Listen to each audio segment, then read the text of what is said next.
മുഹമ്മദ് നബി സല്ലല്ലാഹു അലൈഹി വസല്ലമയോടുള്ള മഹബ്ബത്ത് എന്നത് ഇബാദത്താണ്.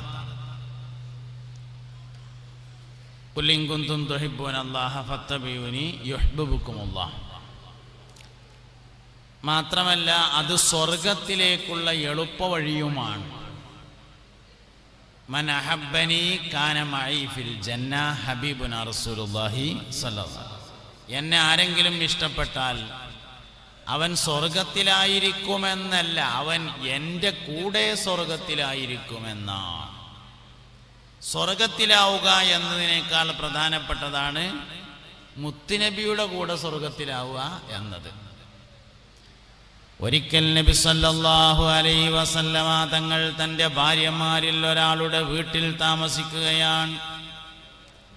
രാത്രി സമയത്ത് മലമൂത്ര വിസർജനത്തിന് വേണ്ടി പുറത്തിറങ്ങിയപ്പോൾ, വുളൂ ചെയ്യാൻ വേണ്ടി പുറത്തിറങ്ങിയപ്പോൾ ഇരുട്ടിൻ്റെ മറവിൽ ഒരാളെ കണ്ടു. നിഴലിൽ നിലാവെളിച്ചത്തിൽ മറവിൽ ഒരാൾ നിൽക്കുന്നത് കണ്ടു. അതാരാണെന്ന് ചോദിച്ചു. അപ്പോൾ മറവിലുണ്ടായിരുന്ന ആള് പുറത്തേക്ക് വന്നിട്ട് പറഞ്ഞു, അന റബീഅ യാ റസൂലല്ലാഹ്, അല്ലാഹുവിൻ്റെ റസൂലേ ഞാൻ റബീഅയാണ് എന്ന് പറഞ്ഞു.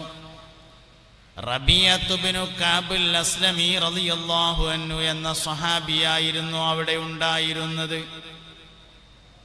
പുണ്യനബി ചോദിച്ചു, റബീഅ നീ എന്താണ് ഇവിടെ നിൽക്കുന്നത്? ആ സമയത്ത് അദ്ദേഹം പറഞ്ഞു, പുന്നാര നബിയേ, നിങ്ങൾക്ക് രാത്രിയിൽ എന്തെങ്കിലും ആവശ്യങ്ങളുണ്ടെങ്കിൽ അത് നിർവഹിച്ചു തരാമെന്ന് കരുതി ഞാൻ നിന്നതാണ്. നബി സല്ലല്ലാഹു അലൈഹി വസല്ലമ തങ്ങൾ ചോദിച്ചു, റബീഅ നീ എന്നും ഇങ്ങനെ ഇവിടെ നിൽക്കാറുണ്ടോ എന്ന് ചോദിച്ചു. ശേഷം ശബ്ദം കുറക്കാന്ന് എൻ്റെ അഭിപ്രായം. മൈക്കുകാരൻ പോയോ? എന്നാൽ കുഴപ്പമില്ല, വരട്ടെ. വരുമ്പോൾ മതി. ഇങ്ങോട്ട് ഇരുന്നോളൂ. ചിലപ്പോൾ നിങ്ങൾ പോയി തിരിച്ചിട്ടുള്ളതും കൂടി ഇല്ലാതായാലേ ലേശം ശബ്ദം കുറക്കാന്നാണ് എൻ്റെ അഭിപ്രായം. ഞാൻ പറഞ്ഞ നിങ്ങൾക്ക് മനസ്സിലായിട്ടല്ലേ കാര്യമുള്ളൂ, അല്ലേ കാര്യമില്ലല്ലോ. ഒച്ചണ്ടായതുകൊണ്ട് കാര്യമില്ലല്ലോ. അപ്പൊ ഇരുട്ടിന്റെ മറവിൽ അപ്പൊ ശരിയായിട്ടുണ്ട്. റബീഅത്ത് ഇബ്നു കഅബുൽ അസ്ലമി റളിയല്ലാഹു അൻഹു ആണ് ഉണ്ടായിരുന്നത്. മഹാനവറുകൾ രംഗത്തേക്ക് വന്നു. അപ്പോ ഞാൻ റബീഅയാണെന്ന് പറഞ്ഞു. നബി തങ്ങൾ ചോദിച്ചു, ഇജ്ജ് എന്നും പടക്കലുണ്ടോ ചോദിച്ചു.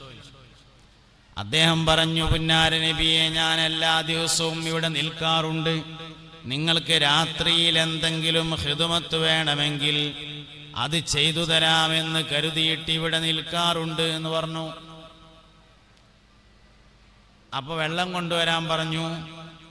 അങ്ങനെ നബി സല്ലല്ലാഹു അലൈഹി വസല്ലം തങ്ങൾ മലമൂത്ര വിസർജനം നടത്തി വുളൂ ചെയ്ത് നിസ്കരിക്കാൻ വേണ്ടി അകത്തേക്ക് പോകുമ്പോൾ റബീഅത്ത് ഇബ്നു കഅബുൽ അസ്ലമിയോട് ഒരു ചോദ്യം ചോദിച്ചു. റബീഅ, ഞാൻ നിനക്ക് വേണ്ടി എന്താണ് ദുആ ചെയ്യേണ്ടത് എന്ന് ചോദിച്ചു.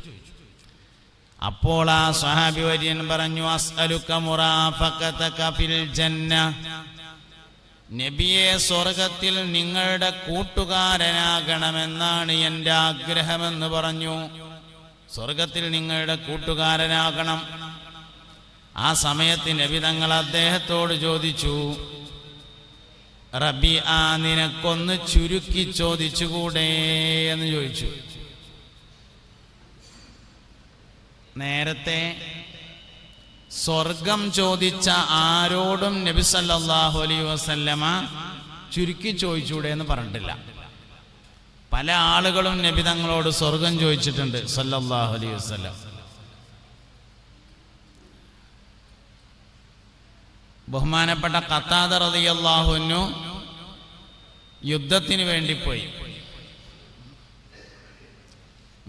അപ്പൊ റബീഅത്ത് ഇബ്നു കഅബുൽ അസ്ലമി റളിയല്ലാഹു അൻഹു നബി തങ്ങളോട് സ്വർഗത്തിൽ നിങ്ങളുടെ കൂട്ടുകാരനാകണമെന്നാണ് എൻ്റെ ആഗ്രഹമെന്ന് പറഞ്ഞപ്പോൾ നബി തങ്ങൾ ചോദിച്ചു, അവലക ഗൈറൻ യാ റബീഅ, നമ്മളെ ഭാഷയിൽ പരിഭാഷപ്പെടുത്തിയാൽ അനക്കൊന്ന് ചുരുക്കി ചോദിച്ചൂടെ റബീഅ എന്ന് പറഞ്ഞു.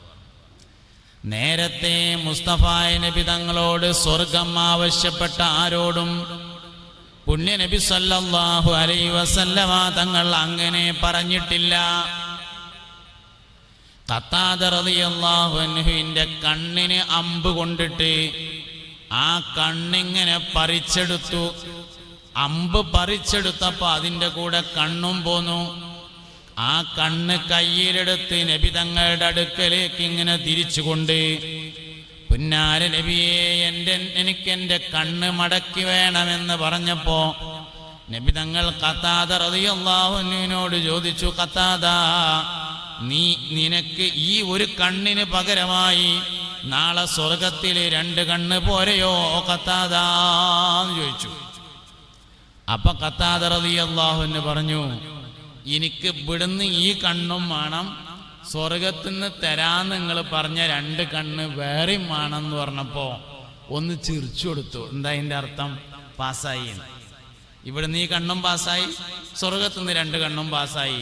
എന്നിട്ട് ആ കണ്ണെടുത്തിട്ട് ഖത്താദ റളിയല്ലാഹു അൻഹുവിന്റെ ആ സ്ഥലത്ത് തന്നെ നബി തങ്ങൾ വെച്ചു കൊടുത്തിട്ട് ശറഫാക്കപ്പെട്ട ഉമിനീരെടുത്ത് തേച്ചു കൊടുത്തിട്ട് ഖത്താദ റളിയല്ലാഹു അൻഹു പറയുന്നു, എനിക്ക് ആ കണ്ണിന് പിന്നെ ചെങ്കണ്ണ് പോലും ബാധിച്ചിട്ടില്ല.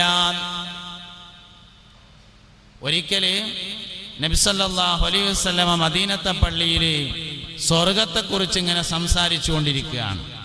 സ്വർഗത്തിന് 8 വാതിലുകളുണ്ടെന്ന് പറഞ്ഞു. നിങ്ങൾക്ക് മനസ്സിലാകുണ്ടോ ഞാൻ പറയണേ?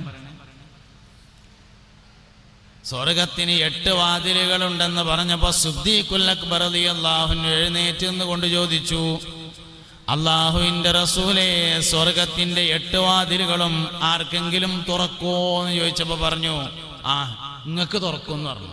ആ ചോദ്യത്തിന്റെ അർത്ഥം ആ 8 കൂടിയും കിട്ടുമെന്ന് തന്നെയാണ്. അത് മനസ്സിലാക്കിയ നബി തങ്ങൾ സല്ലല്ലാഹു അലൈഹി വസല്ലം നിങ്ങൾക്ക് 8 കൂടിയും തുറക്കുമെന്ന് പറഞ്ഞു. 70,000 ആളുകൾ ഹിസാബില്ലാതെ സ്വർഗത്തിൽ പോകുമെന്ന് പറഞ്ഞപ്പോ സദസ്സിൽ നിന്ന് ഉക്കാശ റളിയല്ലാഹു അൻഹു എഴുന്നേറ്റ് നിന്നുകൊണ്ട് ചോദിച്ചു, അല്ലാഹുവിന്റെ റസൂലേ, ആ 70,000-ൽ ഒന്ന് എന്നെയാക്കുമോ എന്ന് ചോദിച്ചപ്പോ പറഞ്ഞു, അൻത മിൻഹും, നിങ്ങൾ ആ 70,000-ൽ ഒരാൾ തന്നെയാണ് എന്ന് പറഞ്ഞു. സ്വർഗം ചോദിച്ച ആരോടും ഇങ്ങനെ പറഞ്ഞില്ല. 8 വാതിലും തുറന്നിട്ടണമെന്ന് പറഞ്ഞ ആരോടും പറഞ്ഞില്ല. ഹിസാബില്ലാതെ സ്വർഗത്ത് പോകണമെന്ന് പറഞ്ഞ ആരോടും പറഞ്ഞില്ല. റബീഅത്ത് ബിൻ കഅബ് അസ്ലമിയോട് മാത്രം ദേശം ചുരുക്കി ചോദിക്കാൻ പറഞ്ഞു. അപ്പൊ റബീഅത്ത് ചോദിച്ചത് സ്വർഗമല്ല എന്ന് മനസ്സിലാവും. പിന്നെന്താ? സ്വർഗത്തേക്കാൾ വലുത് അസ്അലുക മുറാഫഖതക ഫിൽ ജന്ന, നബിയെ, സ്വർഗത്തിൽ നിങ്ങളുടെ കൂട്ടുകാരനാവണം. സ്വർഗല്ല, കൂട്ടുകാരനാവലാണ് ചോദ്യം. സ്വർഗം പ്രശ്നമല്ല, അത് കൊടുക്കും. നബി തങ്ങളുടെ കൂട്ടുകാരനാവണം സല്ലല്ലാഹു അലൈഹി വസല്ലം, അതാണ്. റബീഅത്ത് എന്ത് ചെയ്തു വെച്ചാൽ എനിക്ക് അതന്നെ വേണമെന്ന് പറഞ്ഞു. അങ്ങനെയല്ല, ചില വാശി ചില സമയത്ത് കാര്യത്തിൽപ്പെടും. എനിക്ക് അതന്നെ വേണമെന്ന് പറഞ്ഞു. അപ്പോൾ നബി തങ്ങൾ പറഞ്ഞു, ഫഅഇന്നി ബികസ്റത്തി സുജൂദ്, എന്നാൽ സുജൂദിനെ അധികരിപ്പിച്ചുകൊണ്ട് നീ എന്നെ സഹായിക്കണമെന്ന് പറഞ്ഞു. സുജൂദിനെ അധികരിപ്പിച്ചാൽ കിട്ടുന്നല്ലോ, ഞാനത് വാങ്ങിത്തരാം, നീ എന്നെ ഒന്ന് സഹായിക്കണം സുജൂദ് അധികരിപ്പിച്ച് എന്നാണ്. കുറെ സുജൂദൻ ചെയ്തോള് അപ്പണ് കിട്ടിക്കോളുന്നല്ല, അങ്ങനല്ല. നീ എന്നെ സഹായിക്കുക, ബികസ്റത്തി സുജൂദി, സുജൂദിനെ അധികരിപ്പിച്ചുകൊണ്ട് എന്നാണ്. അപ്പൊ സുജൂദിനെ അധികരിപ്പിച്ചുകൊണ്ട് നീ എന്നെ സഹായിക്കണം, ഞാനത് വാങ്ങിത്തരാം എന്നാണ് മുസ്തഫ നബി സല്ലല്ലാഹു അലൈഹി വസല്ലമ തങ്ങൾ പറഞ്ഞത് എന്ന് കാണാം. സ്വർഗത്തേക്കാൾ പ്രധാനപ്പെട്ടതാണ് മുഹമ്മദ് നബി സല്ലല്ലാഹു അലൈഹി വസല്ലം.